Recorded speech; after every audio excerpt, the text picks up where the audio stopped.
ಪಕ್ಷದ ಯೋಚನೆ ಮಾಡಿ ಭಾಗದ ನನ್ನ ತಾಯಂದರು ಶ್ರೀನಿವಾಸ ದಾಸ್ಕರ ಬಡತನದಿಂದ ಬಂದಂತ ನಮ್ಮ ನಿಮ್ಮೆಲ್ಲರ ಕಷ್ಟಗಳಿಗೆ ಸ್ಪಂದಿಸುವಂತ ವ್ಯಕ್ತಿ ನಮ್ಮ ಸಿದ್ದೇಶ್ವರನವರ ಆಶೀರ್ವಾದ, ನಮ್ಮ ದೇವೇಗೌಡರ ಆಶೀರ್ವಾದ, ಕುಮಾರಸ್ವಾಮಿ ಅವರ ಆರೋಗ್ಯ ಆಶೀರ್ವಾದದೊಂದಿಗೆ ಎನ್ಡಿಎ ಕೂಟದ ಅಭ್ಯರ್ಥಿಯಾಗಿ ಸ್ಪರ್ಧಿಸಿರುವಂತ ದಾಸ್ಕರಪ್ಪನವರಿಗೆ ನಮ್ಮ ಶಾಸಕರ ಯುವಕ ಸಂಘದಿಂದ ನಮ್ಮ ಹನುಮಂತಣ್ಣನವರು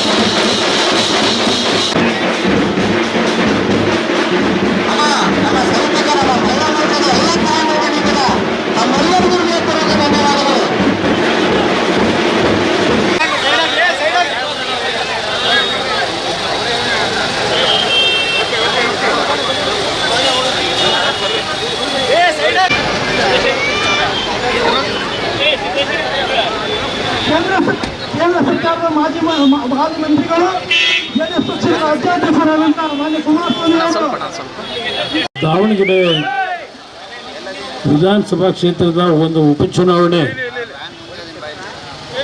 ನಮ್ಮೆಲ್ಲರ ಮುಂದೆ ಇವತ್ತೇನಿದೆ. ದಾವಣಗೆರೆ ಉಪಚುನಾವಣೆಯಲ್ಲಿ ಎನ್ಡಿಎ ಪಕ್ಷದ ಅಭ್ಯರ್ಥಿಯಾಗಿ ಅಂದರೆ ಜನತಾದಳ ಮತ್ತು ಬಿಜೆಪಿ ಪಕ್ಷದ ಮೈತ್ರಿ ಪಕ್ಷದ ಅಭ್ಯರ್ಥಿಯಾಗಿ ನಮ್ಮ ಶ್ರೀನಿವಾಸ ದಾಸ್ಕರಿಯಪ್ಪನವರೇ ಚುನಾವಣೆಗೆ ನಿಂತಿದ್ದಾರೆ. ಅವರ ಪರವಾಗಿ ಈ ದಿನ ದಾವಣಗೆರೆಯ ಜನತೆಯನ್ನು ಒಂದು ಬಡ ಕುಟುಂಬದಲ್ಲಿ ಜನಿಸಿ ಇವತ್ತು ಶ್ರಮಜೀವಿಯಾಗಿ ಏನು ಕೆಲಸವನ್ನು ನಿರ್ವಹಣೆ ಮಾಡ್ತಾ ಇದ್ದಾರೆ, ಶ್ರೀನಿವಾಸ್ ಅವರನ್ನು ತಾವು ಆಶೀರ್ವದಿಸಬೇಕು ಅಂತಕ್ಕಂಥ ಮನವಿಯನ್ನು ಸಲ್ಲಿಸಲಿಕ್ಕೆ ಬಂದಿದ್ದೇನೆ. ಇವತ್ತಿನ ಈ ಒಂದು ಸಂದರ್ಭದಲ್ಲಿ ಈಗಾಗಲೇ ಕಳೆದ ಒಂದು ವಾರದಿಂದ ಕಾಂಗ್ರೆಸ್ನ ಮುಖ್ಯಮಂತ್ರಿಗಳು, ಉಪಮುಖ್ಯಮಂತ್ರಿಗಳು, ಹಲವಾರು ಮಂತ್ರಿಗಳು ಬಂದು ನಿಮ್ಮೆಲ್ಲರಲ್ಲಿ ಮತವನ್ನು ಕಾಂಗ್ರೆಸ್ ಪಕ್ಷಕ್ಕೆ ಕೊಡಬೇಕು ಅಂತಕ್ಕಂಥದ್ದನ್ನು ಕೇಳಿ ಹೋಗಿದ್ದಾರೆ. ಜನತಾದಳದ ನಮ್ಮ ಬಿಜೆಪಿಯ ಭಾರತೀಯ ಜನತಾ ಪಕ್ಷದ ಹಿರಿಯ ಮುಖಂಡರುಗಳು ಸಹ ಕಳೆದ ಒಂದು ವಾರದಿಂದ ದಾವಣಗೆರೆಯ ಹಳ್ಳಿಗಳು ಮತ್ತು ನಗರ ಪ್ರದೇಶದಲ್ಲಿ ಈಗಾಗಲೇ ಪ್ರಚಾರವನ್ನು ಅತ್ಯಂತ ಯಶಸ್ವಿಯಾಗಿ ಏನು ಮಾಡಿದ್ದಾರೆ.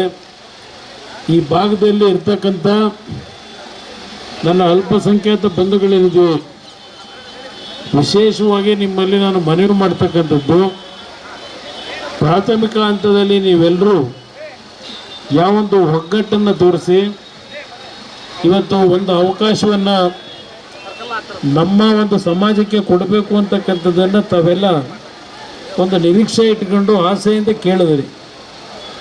ಈಗಾಗಲೇ ಸುಮಾರು 25-30 ವರ್ಷಗಳಿಂದ ನಿರಂತರವಾಗಿ ಒಂದು ಕುಟುಂಬಕ್ಕೆ ನೀವೇನು ಸಹಾಯ ಮಾಡಿದ್ದೀರಿ, ಈಗಲೂ ಸಹ ಮತ್ತೆ ಅದೇ ಕುಟುಂಬದಲ್ಲಿ ಇವತ್ತು ಅಭ್ಯರ್ಥಿ ಮಾಡಬೇಕು ಅಂತ ಹಠ ಮಾಡಿ ಏನು ಮಾಡ್ಕೊಂಡಿದ್ದಾರೆ.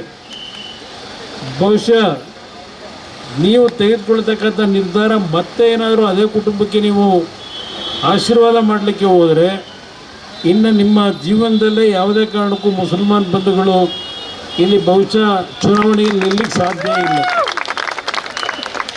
ಒಂದು ಕಡೆ ನಮ್ಮ ರಾಜ್ಯದ ಮುಖ್ಯಮಂತ್ರಿಗಳು ಹೇಳ್ತಾರೆ, ನಾನು ಅಹಿಂದ ವರ್ಗದ ಜನರನ್ನು ಕಾಪಾಡ್ತಕ್ಕಂಥವರು, ಅಹಿಂದ ವರ್ಗದ ಜನರ ಪರವಾಗಿದ್ದೇನೆ ಅಂತಾರೆ.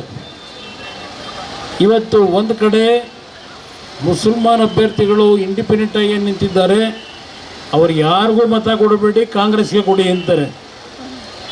ಮತ್ತೊಂದು ಕಡೆ ಇವತ್ತೇನು NDA ಅಭ್ಯರ್ಥಿಯಾಗಿ ಶ್ರೀನಿವಾಸ್ ಅವರು ನಿಂತಿದ್ದಾರೆ, ಅವರು ಇವತ್ತು ಅತ್ಯಂತ ಹಿಂದುಳಿದ ವರ್ಗಕ್ಕೆ ಸೇರಿರ್ತಕ್ಕಂಥ, ಸಮಾಜಕ್ಕೆ ಸೇರಿರ್ತಕ್ಕಂಥ ಒಬ್ಬ ಅಭ್ಯರ್ಥಿ.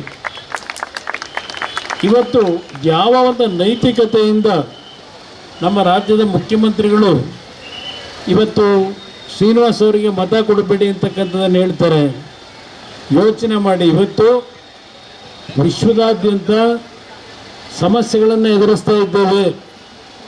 ಈಗಾಗಲೇ ಯಾವೊಂದು ಅಮೇರಿಕ ಮತ್ತು ಇಸ್ರೇಲ್ ದೇಶಗಳು ಇರಾನ್ ಮೇಲೆ ಯಾವೊಂದು ದಾಳಿಯನ್ನು ಮಾಡಲಿಕ್ಕೆ ಪ್ರಾರಂಭ ಮಾಡಿದ್ರು.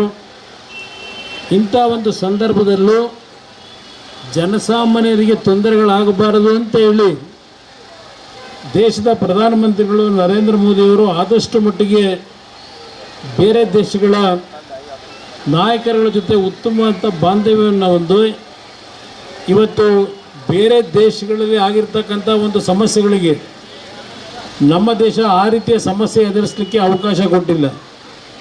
ಕಾಂಗ್ರೆಸ್ ನಾಯಕರಿಗೆ ಹೇಳ್ತೇವೆ ಗ್ಯಾಸನ್ನು ಕೊಡೋದು ಕೇಂದ್ರ ಸರ್ಕಾರ ಅಂತ ಹೇಳಿ. ನಾನು ಸಿದ್ದರಾಮಯ್ಯನವ್ರಿಗೆ ಕೇಳ್ತೇನೆ, ಇವತ್ತು ನೀವೇ ಅವ್ರ ಸ್ಥಾನದಲ್ಲಿ ನಿಂತಿದ್ರೆ ನೀವೇನು ಮಾಡ್ತಾ ಇದ್ರಿ? ಇಂಥ ಒಂದು ಪರಿಸ್ಥಿತಿ ಬಂದಿದ್ರೆ ನೀವೇನು ಮಾಡ್ಲಿಕ್ಕೆ ಸಾಧ್ಯ ಆಯಿತು? ನೀವೇನು ಮಾಡ್ತಾ ಇದ್ರಿ ಅದನ್ನು ಹೇಳ್ಬೇಕಲ್ಲ ಜನಕ್ಕೆ. ಇಲ್ಲ ನೀವು ಅಷ್ಟೊಂದು ಬುದ್ಧಿವಂತರಿದ್ದರೆ ನರೇಂದ್ರ ಮೋದಿ ಅವರಿಗೆ ಒಂದು ಮನವಿ ಮಾಡಬಹುದು, ನೋಡಿ ಈ ರೀತಿ ಮಾಡಿದ್ರೆ ಅನುಕೂಲ ಆಗುತ್ತೆ ಅಂತ ಹೇಳಿ. ಒಂದು ನನಗೆ ಇರ್ತಕ್ಕಂಥ ನೋವು ಪ್ರಮುಖವಾಗಿ ಈ ಒಂದು ಯುದ್ಧದ ಒಂದು ಹಿನ್ನೆಲೆಯಲ್ಲಿ ದೊಡ್ಡ ಮಟ್ಟದಲ್ಲಿ ಅನಾಹುತಗಳಾಗಿರ್ತಕ್ಕಂಥದ್ದು ಆಟೋ ಡ್ರೈವರ್ಗಳಿಗೆ ಅಂತಕ್ಕಂಥದ್ದನ್ನು ನಾನು ಗಮನಿಸ್ತಾ ಇದ್ದೇನೆ. ಆಟೋ ಡ್ರೈವರ್ಗಳಿಗೆ ಯಾತಕ್ಕೆ ಈ ಪರಿಸ್ಥಿತಿ? ಅವರ ಒಂದು ವಾಹನಗಳಿಗೆ ಯಾವೊಂದು ಗ್ಯಾಸ್ ಮುಖಾಂತರ ಪ್ರತಿನಿತ್ಯ ಅವರು ವಾಹನವನ್ನು ಓಡಿಸ್ತಾ ಇದ್ದರು. ಇವತ್ತು ಅಲ್ಲಿ ಕೊರತೆಯನ್ನು ನಾವು ಕಾಣ್ತಾ ಇದ್ದೇವೆ. ಕೆಲವು ಆಟೋ ಚಾಲಕರು ಟಿ ವಿಗಳಲ್ಲಿ ಹೇಳಿದ್ದನ್ನು ಗಮನಿಸಿದ್ದೇನೆ ನಾನು. ಸಿದ್ದರಾಮಯ್ಯನವರಿಗೆ ಮನವಿ ಮಾಡ್ತಾರೆ, ನೀವು ಇನ್ನೊಂದು ತಿಂಗಳು ಈ ಒಂದು ದೇಶದ ಏನು ವಿಶ್ವದಲ್ಲಿ ನಡೀತಾ ಇರತಕ್ಕಂಥ ಈ ಯುದ್ಧ ಏನಿದೆ ಅದು ನಿಲ್ಲುವವರೆಗೆ ಸರ್ಕಾರದಿಂದ ನಮಗೆ ಕನಿಷ್ಠ ಒಂದು ತಿಂಗಳಿಗೆ ನಮ್ಮ ಕುಟುಂಬಗಳ ಒಂದು ಬದುಕಿಗೆ 15,000 ರೂಪಾಯಿಗಳನ್ನು ಕೊಡೋದು ಸೂಕ್ತ ಅಂತೇಳಿ ಕೆಲವು ಆಟೋ ಡ್ರೈವರ್ಗಳು ಟಿ ವಿಗಳಲ್ಲಿ ಹೇಳೋದನ್ನು ನಾನು ಕೇಳಿದ್ದೇನೆ. ಒಂದು ನಿಮ್ಮ ಗಮನಕ್ಕೆ ತರ್ತಕ್ಕಂಥದ್ದು, ಈ ಒಂದು ನಗರಕ್ಕೆ ಹೆಚ್ಚಿನ ರೀತಿಯಲ್ಲಿ ಮೂಲಭೂತ ಸೌಕರ್ಯಗಳನ್ನು ತರ್ತಕ್ಕಂಥ ಕೆಲಸ ಮಾಡಿರ್ತಕ್ಕಂಥದ್ದು ಸಿದ್ದೇಶ್ವರ್ ಅವರು ಅಂತಕ್ಕಂಥದ್ದನ್ನು ಮರಿಬೇಡಿ. ಅವರು ಲೋಕಸಭೆಯ ಸದಸ್ಯರಾಗಿ ದಾವಣಗೆರೆ ನಗರದ ಹಲವಾರು ಅಭಿವೃದ್ಧಿಗೆ ದೊಡ್ಡ ಮಟ್ಟದಲ್ಲಿ ಕೆಲವು ಕೇಂದ್ರ ಸರ್ಕಾರದಿಂದ ಹಣವನ್ನು ತಂದಿದ್ದಾರೆ. ಒಂದು ನಿಮ್ಮ ಗಮನಕ್ಕೆ ತರ್ತೇನೆ, ದಾವಣಗೆರೆಯ ಸ್ಮಾರ್ಟ್ ಸಿಟಿ ಒಂದು ಯೋಜನೆಗೆ ಎಲ್ಲ ರಸ್ತೆಗಳ ಒಂದು ಅಗಲೀಕರಣ, ಎಲ್ಲ ರಸ್ತೆಗಳಲ್ಲಿ ಕಾಂಕ್ರೀಟ್ಗಳನ್ನು ನಿರ್ಮಾಣ ಮಾಡ್ತಕ್ಕಂಥದ್ದು. ಈ ಹಿನ್ನೆಲೆಯಲ್ಲಿ ಅವರು ಸುಮಾರು 1,000 ಕೋಟಿಗೂ ಹೆಚ್ಚಿನ ಹಣವನ್ನು ಈ ಒಂದು ನಗರದ ಅಭಿವೃದ್ಧಿ ಕೇಂದ್ರ ಸರ್ಕಾರದಿಂದ ಹಣವನ್ನು ತಂದಿರತಕ್ಕಂಥದ್ದು ಹೊರತುಪಡಿಸಿ ಏನು ಹಿಂದೆ ಇದ್ದಂಥ ಶಾಸಕರಿಂದ ಅಭಿವೃದ್ಧಿ ಆಗಿರ್ತಕ್ಕಂಥದ್ದಲ್ಲ. ಇದನ್ನು ತಾವು ದಯವಿಟ್ಟು ಗಮನಕ್ಕೆ ತೆಗೆದುಕೋಬೇಕು ಅನ್ನೋದನ್ನು ಹೇಳ್ತೇನೆ.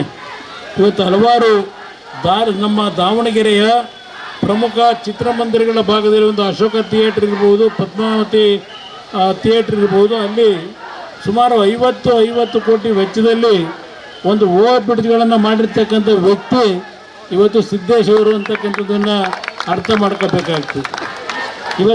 ಇವತ್ತು ಖಾಸಗಿ ಬಸ್ ನಿಲ್ದಾಣಕ್ಕೆ ಎಷ್ಟು ಹಣವನ್ನು ಕೊಟ್ಟಿದ್ದಾರೆ?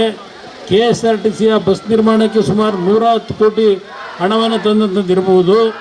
ಈಗ ಹೇಳ್ತಾ ಹೋದರೆ ಹಲವಾರು ವಿಷಯಗಳನ್ನು ಹೇಳ್ಬೋದು. ರೈಲ್ವೆಯ ಒಂದು ಕಾಮಗಾರಿ ಯೋಜನೆಗಳಿಗೆ ಯಾವ ರೀತಿಯಲ್ಲಿ ಇವತ್ತು ಕೇಂದ್ರ ಸರ್ಕಾರದ ಮನವೊಲಿಸಿ 1,000 ಕೋಟಿ ಹಣವನ್ನು ತಂದಿದ್ದಾರೆ. ಇವತ್ತು ಹರಿಹರ ಮತ್ತು ನಮ್ಮ ದಾವಣಗೆರೆ ಮಧ್ಯದಲ್ಲಿ 1,200 ಕೋಟಿ ವೆಚ್ಚದಲ್ಲಿ ರೈಲ್ವೆಯ ಒಂದು ಕಾರ್ಯಕ್ರಮವನ್ನು ತಂದಿರ್ತಕ್ಕಂಥದ್ದು. ಇದೆಲ್ಲವನ್ನು ತಾವು ಗಮನಿಸಬೇಕು ಅಂತಕ್ಕಂಥದ್ದನ್ನು ಈ ಸಂದರ್ಭದಲ್ಲಿ ಹೇಳ್ತೇನೆ. ಇವತ್ತು ಒಂದು ನಿಮ್ಮಲ್ಲಿ ನಾನು ಮನವಿ ಮಾಡ್ತಕ್ಕಂಥದ್ದು, ಯಾವ ಒಂದು ವರ್ಗವನ್ನು ನಾವೇ ಕಾಪಾಡ್ತೀವಿ ಅಂತ ಹೇಳ್ತಾರೆ, ಹಲವಾರು ಬಾರಿ ಆ ವರ್ಗಕ್ಕೆ ರಕ್ಷಣೆಯನ್ನು ಕೊಟ್ಟಿರ್ತಕ್ಕಂಥದ್ದು ಸನ್ಮಾನ್ಯ ದೇವೇಗೌಡರು ಅಂತಕ್ಕಂಥದ್ದು ಮರಿಬೇಡಿ. ಇವತ್ತು 4% ರಿಸರ್ವೇಷನನ್ನು ದೇವೇಗೌಡರು ಮುಸಲ್ಮಾನ್ ಬಂಧುಗಳಿಗೆ ಕೊಟ್ಟರು. ಆ ಮುಸಲ್ಮಾನ್ ಬಂಧುಗಳಿಗೆ ಕೊಟ್ಟಂಥ 4% ಏನು ಒಂದು ಮೀಸಲಾತಿಯನ್ನು ತೆಗೆದುಹಾಕಿರ್ತಕ್ಕಂಥದ್ದೇ ಇದೆ. ಸಿದ್ದರಾಮಯ್ಯನವರು ಮುಖ್ಯಮಂತ್ರಿಗಳಾಗಿ 3 ವರ್ಷ ಆಗಿದೆ. ನಿಮ್ಮ ಕುಟುಂಬದ ಮಕ್ಕಳಿಗೆ ಅನುಕೂಲ ಮಾಡಲಿಕ್ಕೆ ಮುಸಲ್ಮಾನ್ ಬಂಧುಗಳಿಗೆ ಕೊಟ್ಟಂಥ 4% ಮೀಸಲಾತಿಯ ವ್ಯವಸ್ಥೆಯನ್ನು ಇವತ್ತಿನವರೆಗೆ ಜಾರಿಗೆ ತರತಕ್ಕಂಥದ್ರಲ್ಲಿ ಸಿದ್ದರಾಮಯ್ಯನವರು ನಿಮ್ಮ ಪರವಾಗಿ ಎಷ್ಟು ಕೆಲಸ ಮಾಡಿದ್ದಾರೆ ತಾವುಗಳು ಯೋಚನೆ ಮಾಡಿ. ಪರಿಸ್ಥಿತಿ ಏನಿದೆ ಅಂತ ಹೇಳಿ ಹಿಜಾಬ್ ವಿಷಯ ಬಂದಾಗ ಕುಮಾರಸ್ವಾಮಿ ಒಬ್ಬ ಧ್ವನಿ ಎತ್ತಿದ್ದು, ಇನ್ಯಾರೂ ಎತ್ತಲಿಲ್ಲ. ಯಾವೊಂದು ನಿಮ್ಮ ಇನ್ನೊಂದು ಇದೆಯಲ್ಲ ನಮ್ಮ ಇದರಲ್ಲಿ ಹಾವೇರಿನಲ್ಲಿ ಒಬ್ಬ ರೈತ, ಹಾವೇರಿ ಅಲ್ಲ ಧಾರವಾಡ, ಕಲ್ಲಂಗಡಿ ಮಾರ್ತಾ ಇದ್ದಂಥ ಒಬ್ಬ ಮುಸಲ್ಮಾನ್ ಬಂಧುಗಳ ಮೇಲೆ ಯಾವ ಒಂದು ಹಲ್ಲೆ ಮಾಡಿದಾಗ ಆ ಸಂದರ್ಭದಲ್ಲಿ ಧ್ವನಿ ಎತ್ತಕ್ಕಂಥ ಕೆಲಸ ಮಾಡಿದ್ದು ನಾನು ಅಂತಕ್ಕಂಥದ್ದನ್ನು ನಾನು ಹೆಮ್ಮೆಯಿಂದ ಹೇಳ್ಕೊಳ್ಳಿಕ್ಕೆ ಬಯಸ್ತೇನೆ. ನನಗೆ ಜಾತಿ ಇಲ್ಲ, ನನಗೆಲ್ಲ ನನ್ನವರು ಅಂತಕ್ಕಂಥ ಭಾವನೆಯಿಂದ ಕೆಲಸ ಮಾಡಿರೋನು, ಆಕಸ್ಮಿಕವಾಗಿ ರಾಜಕಾರಣಕ್ಕೆ ಬಂದವನು. ಈಗೆಲ್ಲ ಇಲ್ಲೆಲ್ಲೋ ಹೇಳ್ತಾ ಇದ್ದೀವಿ, ನಾನು ಮುಖ್ಯಮಂತ್ರಿ ಇದ್ದಾಗ ನಿಮಗೆ 1 ರೂಪಾಯಿಗೆ ಜಾಗವನ್ನು 25,000 ಅಡಿ ಜಾಗವನ್ನು ಕೊಟ್ಟಂಥದ್ದನ್ನು ಇಲ್ಲಿ ಯಾರೋ ನೆನೆಸ್ಕೊಂಡು ಹೇಳ್ತಾ ಇದ್ದೆ. ನಾನು ಈ ಸಂದರ್ಭದಲ್ಲಿ ಜಾತಿಯ ಹೆಸರಿನ ಮೇಲೆ ಮತ ಕೊಡಿ ಅಂತ ಹೇಳಲ್ಲ. ಯಾರು ಮುಂದಿನ ದಿನಗಳಲ್ಲಿ ಈ ರಾಜ್ಯದಲ್ಲಿ ನಿಮ್ಮ ಒಂದು ತೆರಿಗೆ ಹಣವನ್ನು, ಅದು ದೇವರಿಗೆ ಸಮಾನವಾದಂಥ ಹಣ ಅಂತಕ್ಕಂಥ ಭಾವನೆಯಿಂದ ನಿಮ್ಮ ಬದುಕಿಗೆ ಒಂದು ಶಾಶ್ವತವಾದಂಥ ರೀತಿಯ ಕಾರ್ಯಕ್ರಮವನ್ನು ಕೊಡ್ತಾರೆ, ಅಂಥ ವ್ಯಕ್ತಿಯನ್ನು ನೀವು ಆಯ್ಕೆ ಮಾಡ್ಕೊಳ್ಳದೇ ಇದ್ದರೆ ಮುಂದಿನ ದಿನಗಳು ಭಾಳ ಕೆಟ್ಟ ಪರಿಸ್ಥಿತಿ ಇದೆ.